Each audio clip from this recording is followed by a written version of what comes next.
Welcome to Doppelgänger.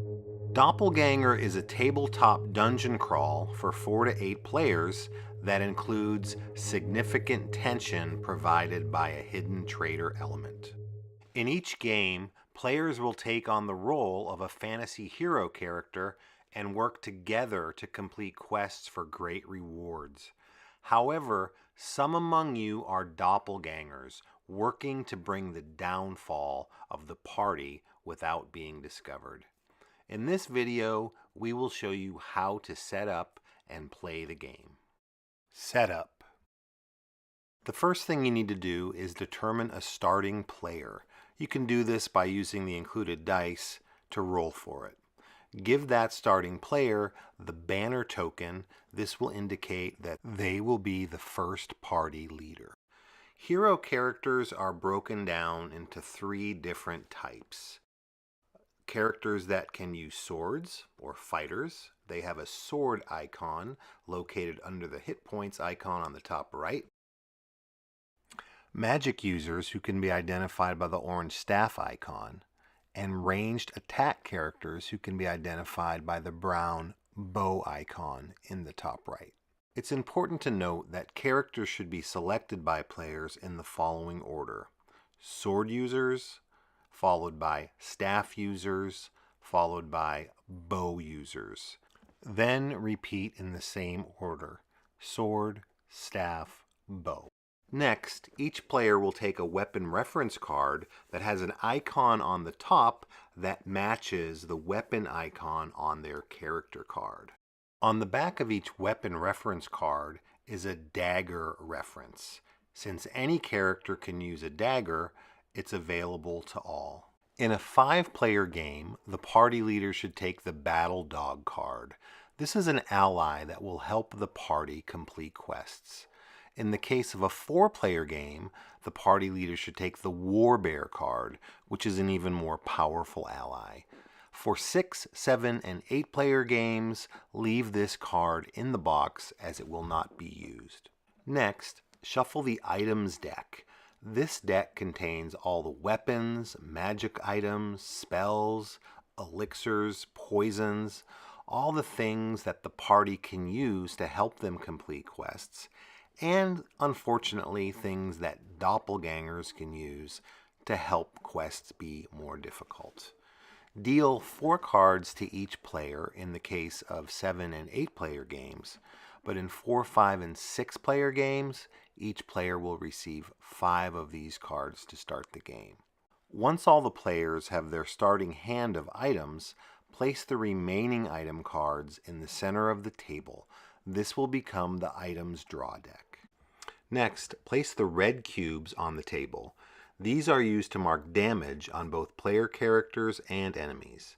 Then place the black cubes. These mark exhaustion. And finally, place the white cubes. These allow characters to re-roll dice. Next, take the win tokens and the lose tokens, shuffle them separately, and then lay them out on the table as shown. If the party succeeds at a quest, they're allowed to flip over a win token. If they fail at a quest, they must flip over a lose token. If the party flips over 3 win tokens that contain each of the 3 artifacts of light, the loyal party members immediately win the game.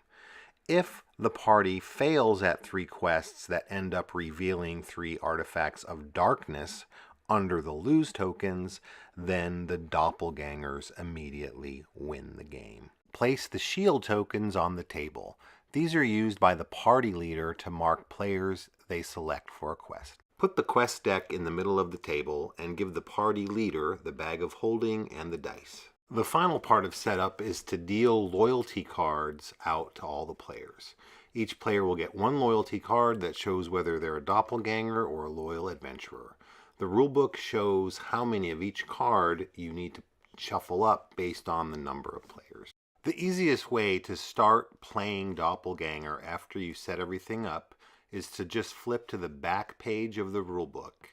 On here, you'll see the quest order, step by step, how to do a quest. Now, if you have any questions on any of these steps, you can go into the rulebook, to find the details. It will list everything out inside the rulebook, but really you should be able to get through this pretty easily by following just the back page. How to play. The first thing the party leader does is draw a quest card and read it aloud to all players.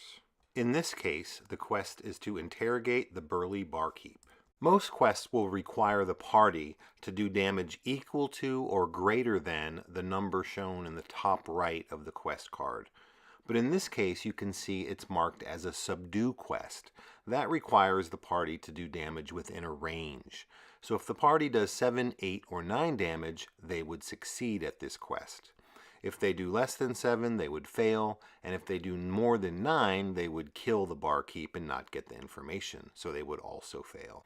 On the bottom of each quest card, you can see the reward that the party will receive if they succeed at the quest, marked with a green check, and also the penalty the party will take if they fail at the quest, marked with a red X.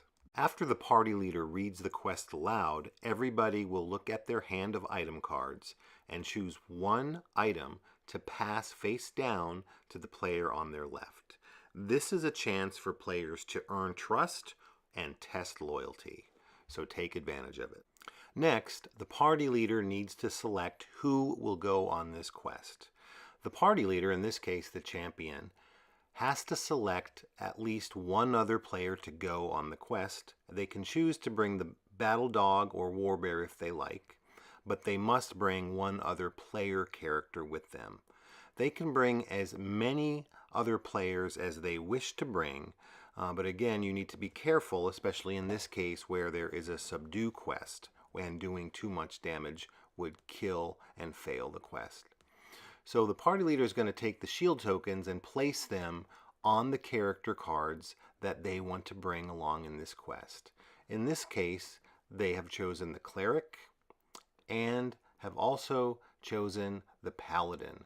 The paladin is perfect for the subdue quest because, as you can see by this ability, the paladin may add or prevent 1 damage on any subdue quest that the paladin joins. Any players not going on the quests are considered resting at the inn, and we'll talk about that later. But for those going on the quest, they each must pick one item card from their hand of items and place it face down in front of the party leader to make a pile. After all party members have thrown in 1 card, the party leader takes 2 cards off the top of the item deck and places them in the pile.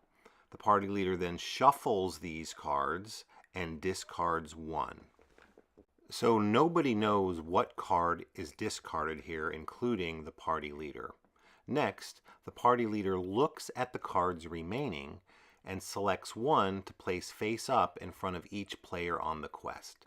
The idea here is to give players a weapon that they can use or something beneficial to complete the quest. There'll be 1 card remaining after everybody has an item, then the party leader will discard that card to the item discard pile as well.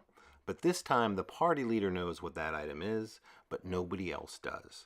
The party leader can speak freely, as can any players during this process. Next, the first player to the left of the party leader who's going on the quest takes the bag of holding and makes sure that inside are 2 black dice and 1 white die. This player will go first on the quest, and the party leader will always go last. So in this case, the cleric will go first. So the cleric has the bag of holding with the dice, and the cleric was given a dagger as a weapon to use. So the cleric will turn their weapon card over to the dagger side. You can see the dagger there. And then we'll secretly draw 2 dice from the bag of holding. They will look at the 2 dice secretly, pick 1 to roll, with white being good and black being cursed, put the one they're not going to roll secretly back into the bag, and then they will roll the die they have remaining. It's important to remember that a doppelganger will always have the choice to roll a cursed die. Sometimes, actually 33% of the time, a loyal player may have to roll a black die, so keep that in mind. In this case, the cleric is good and rolls the white die and then compares to the dagger card, and you can see that he rolled a 3, so a 3 does 1 damage to the enemy. So the cleric will take 1 red damage cube and add it to the quest card, indicating 1 damage has been done. So next, the bag of holding is passed to the next player in line on the quest, and that's the paladin. And the paladin has a sword. So the paladin will reach into the bag and draw 2 dice. And unfortunately, the paladin drew 2 cursed dice. So she's going to put one back in the bag, and she has no choice but to roll a cursed die. And she might find herself having to explain and convince the party that she is indeed not a doppelganger. So the paladin rolls her black die and gets a 6, which is actually good. You can do damage, less damage with a cursed weapon, but you need to roll high. So in this case, with a sword rolling a 6, the paladin has done 2 damage to the burly barkeep. So the paladin will take 2 damage cubes and add them to the quest card, and now there are 3 damage on the barkeep. So now it's the party leader's turn, and the party leader must do 4, 5, or 6 damage to win the quest for the party. So the party leader draws 2 dice from the bag, and she has drawn a black and a white die. So she has the choice. If she was a doppelganger, which I won't reveal, she would want to roll the black die to ensure that this quest fails. But that could bring some suspicion, so she may not choose to do that. She has the choice. The party leader chooses a white die and rolls it, and she rolls a 5. So when she compares her die roll to her weapon reference card, she can see that a 5 does 4 damage. So the champion adds 4 damage to the burly barkeep quest, resulting in a total of 7 damage, which is enough to succeed at the quest. Remember, the paladin could have added or subtracted 1 because it's a subdue quest, but she didn't need to use her ability. The reward for successfully completing this quest is that the party leader may look at any 1 token. However, before you take the reward, the party leader must flip over 1 win token, and luckily, she has selected one of the artifacts of light. They are 1/3 of their way to victory. If the quest had failed, the party leader would have had to flip a lose token, which is not good, unless you're a doppelganger. Now for the quest reward. The party leader can pick any remaining token to secretly peek and see what's underneath. So she picks this one, a doppelganger token, and it is a 3 wounds token. So that's good information to have. If we pick that one in the future, it will do 3 damage to the party. Not an ideal choice, however, it does identify one spot where an artifact of darkness is not located. So that can be a very good thing for the loyal party. Any players that were not on the quest were at the tavern resting. These characters can now remove any exhaustion cube on their character card. Then they can choose to either heal a wound, draw an item card to their hand, or take a reroll token. It's up to them. Then, players that were on the quest, if they had an exhaustion cube already, they must take a wound.